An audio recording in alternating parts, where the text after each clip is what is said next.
I wrote my first hard-boiled detective story in the 3rd grade.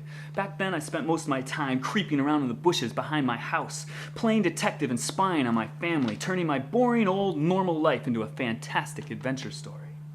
Nowadays, I work 40 hours a week and spend too much time worrying about boring old normal adult life, losing touch with that old storytelling dream.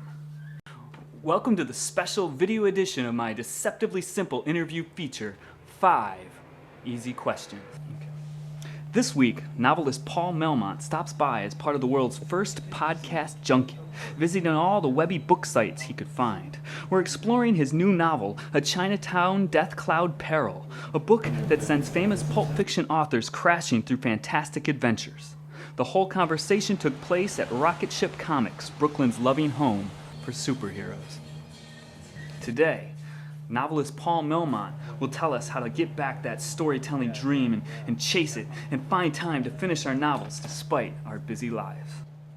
Well, the thing about finding the first Doc Savage is I found it at one of those book fairs with when I was 10 years old, the van that would pull out that would have the books in it. So this was just, it looked at first like a novelization of this Doc Savage movie that I had heard about but hadn't been able to see.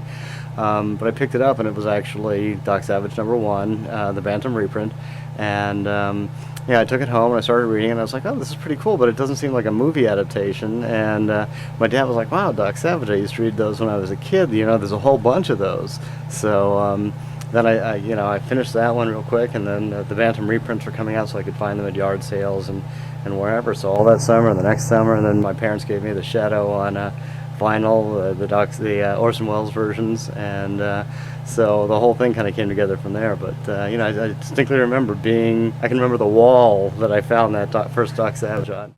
And my favorite Doc Savage pulp, I think, is the Sargasso Ogre. It's called. It all takes place. They're trapped in the Sargasso Sea with all these ships from millennia trapped there, and there's some stuff that happens, and general superhero stuff, but the setting is so cool. And then for the Shadow, my favorite one is actually not so much the pulps themselves, but I really like the Sienkiewicz twist on the pulp in the 70s, and actually it was in the 80s, the mid 80s. Sienkiewicz revitalized it in comic book form, and it was amazing. And he brought it contemporized. Actually, Howard Chaykin started it, and then Bill Sienkiewicz took it over, and it was just an amazing run that just kind of kept going over the top, and then it would go over the top again, and it ended up with the Shadow having this kind of cyborg body, and it was just out of control crazy, but it was fun. So. Wow, and what was it like when you found your first Doc Savage?